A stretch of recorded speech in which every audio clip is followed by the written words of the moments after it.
Dans la grande famille des auteurs de bande dessinée qui ont fait avancer cet art, je vais aujourd'hui vous parler de Gottlieb.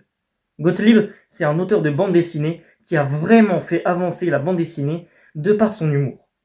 Il a apporté l'humour adulte dans la bande dessinée, ce qui manquait beaucoup à cette époque. Pour faire cette vidéo, je voulais d'abord préciser que je me suis beaucoup appuyé sur cette bande dessinée qui s'appelle Gottlieb, une vie en bande dessinée, qui est sortie chez Fluide Glacial et que je vous recommande beaucoup. Gottlieb est né en 1934 à Paris. Malheureusement, en 1942, sa mère va être déportée. Depuis tout petit, Gottlieb est énormément inspiré par la bande dessinée. Et il va décider d'en faire son métier très jeune. À 20 ans, en 1954, il devient lettreur pour une maison d'édition. Ce travail consiste à écrire lui-même à la main le texte dans les bulles des bandes dessinées. Ça va faire que son style de lettrage va être hyper reconnaissable et ça va être une grande force dans la suite de son œuvre. Mais après 4 ans de ce travail, il en a marre. Lui, ce qu'il veut, c'est faire ses propres bandes dessinées. C'est montrer au monde son vrai talent. Et alors, en 1958, il devient illustrateur indépendant. C'est son premier pas dans le monde de la bande dessinée. Après une expérience chez Vaillant, il va entrer en 1965 dans le grand magazine Pilote. Ce magazine des années 60 est vraiment quelque chose, une institution à cette époque-là. Il est gouverné, entre guillemets, par Goscinny, dont j'ai parlé dans ma précédente vidéo. Cette vidéo était consacrée à ce grand homme. Cette vidéo était consacrée à ce grand homme qui a notamment créé Astérix le Gaulois. Donc si vous ne l'avez pas vu, je vous invite à aller la voir parce que cette vidéo et la vidéo de Gottlieb sont vraiment très liées et elles sont complémentaires. En 1965 donc, il entre chez Pilote. Pilote est un magazine destiné à la jeunesse, mais pas que, de bande dessinée. Là, il va faire la rencontre de beaucoup d'auteurs, mais surtout de Goscinny. Goscinny et lui vont créer une bande dessinée. Goscinny au scénario et Marcel Gottlieb au dessin, les Dingos Dossiers. Cette bande dessinée va être très connue et va avoir un grand succès dans le magazine Pilote. Mais au bout de 2 ans, Goscinny ne peut plus assurer le scénario car il est trop pris par les aventures d'Astérix le Gaulois.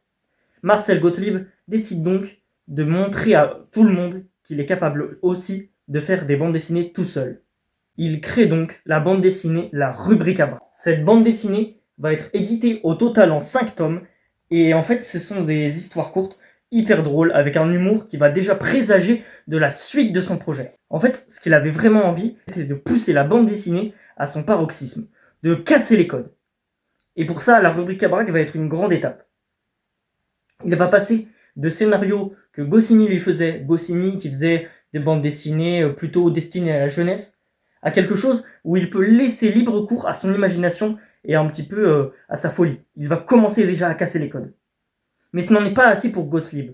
En 1972, il quitte Pilote et malgré la désapprobation de Goscinny, il crée avec Mandrika et Bretécher, 2 auteurs majeurs dont je pourrais parler dans une autre vidéo si vous en avez envie, il crée L'Écho des Savanes, un autre journal mais qui est bien plus orienté pour le lectorat adulte. En gros, comme je vous l'ai dit, il va de plus en plus vers les limites de l'humour jeunesse. Et cette fois-ci, il y a vraiment de tout.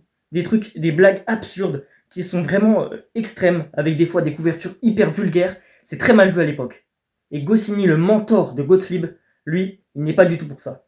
Pour lui, la bande dessinée doit servir à divertir et surtout destinée à la jeunesse. En 1975, Gottlieb commence à voir que L'Écho des Savanes a des limites. Alors il se dit que pour pousser encore plus son délire, il va créer lui-même son journal, Fluide Glacial. Ce journal va être très important dans l'œuvre de Gottlieb, mais pas seulement, pour toute la bande dessinée. Mais Fluide Glacial, ce n'est pas seulement un journal, c'est aussi une maison d'édition. Au sein de cette maison d'édition, Gottlieb aura l'occasion de publier de nombreux albums, comme la série Guéluron. Finalement, on retient de Gottlieb que c'est un auteur qui a vraiment changé au cours de sa carrière pour passer de la jeunesse vers la bande dessinée adulte. Et en 1991, c'est la consécration ultime pour tout auteur de bande dessinée. Il reçoit le Grand Prix d'Angoulême. Angoulême est un festival international de la bande dessinée. Et si vous avez envie que j'en parle, que je parle de tous ceux qui ont été nominés dans la catégorie des Grands Prix du Festival d'Angoulême, n'hésitez pas à me le dire, je pourrais en faire une vidéo. Malheureusement, après avoir laissé une grande œuvre derrière lui et avoir passionné des générations, Gottlieb meurt en 2016.